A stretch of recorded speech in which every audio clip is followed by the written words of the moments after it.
Right now ঢাকায় চলচ্চিত্রের দর্শকপ্রিয় তারকা রুনা খানকে তো আপনারা সকলে খুবই ভালো করে চিনেন, কেননা রুনা খান জাতীয় চলচ্চিত্র পুরস্কার প্রাপ্ত তারকাদের মধ্যে অন্যতম। পাশাপাশি এই নায়িকা তার অভিনয় গুণে তার ভক্ত অনুরাগীদের মধ্যে আলোচনায় থাকেন সর্বদাই, কেননা চলচ্চিত্রের পর্দায় তার অভিনয় সর্বদাই তার ভক্তদের কাছে নজর কেড়েছে। যাই হোক, চলচ্চিত্রের পাশাপাশি এই তারকাকে ছোট পর্দায় অভিনয় করতে দেখা গিয়েছে, যার জন্য ছোট পর্দায় ওই তারকা তার অভিনয়ের জন্য তার ভক্তদের মধ্যে নজরে এসেছেন বারংবার।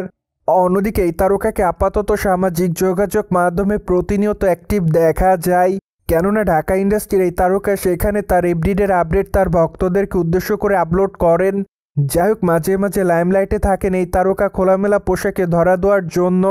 সেই ধারাবাহিকতায় সম্প্রতি আবারও খবরে লাইমলাইটে এসেছেন এই তারকা, কেননা সম্প্রতি সাদা কালারের শাড়ি পরে ক্যামেরার সামনে ধরা দিয়েছেন এই নায়িকা।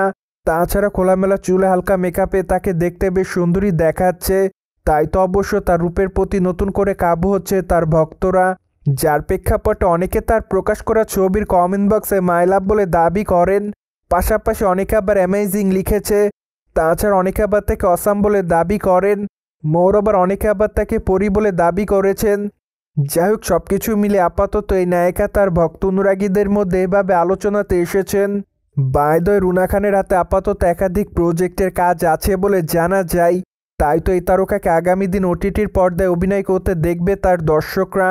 যাই হোক, এই নায়িকাকে সর্বশেষ অসময় ওই ফিল্মে অভিনয় করতে দেখেছে তার দর্শকরা, মূলত সেখানে অবশ্য তাকে আইনজীবীর চরিত্রে দেখা গিয়েছিল।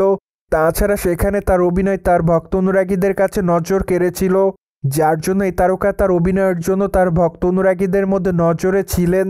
পাশাপাশি তিনি তার চরিত্রটির জন্য তার ভক্তদের কাছে ব্যাপক আকারে প্রশংসা অর্জন করেন। সোভিয়েট জেনে তো নিলেন, ঢাকায় তারকা রুনা খানকে আপাতত গ্ল্যামার ছড়াতে দেখা যাচ্ছে সাদা শাড়িতে। ফলে বিষয়টি নিয়ে কোনো রকম মতামত থাকলে কমেন্ট বক্সে জানাতে ভুলবেন না, and subscribe our channel for more update.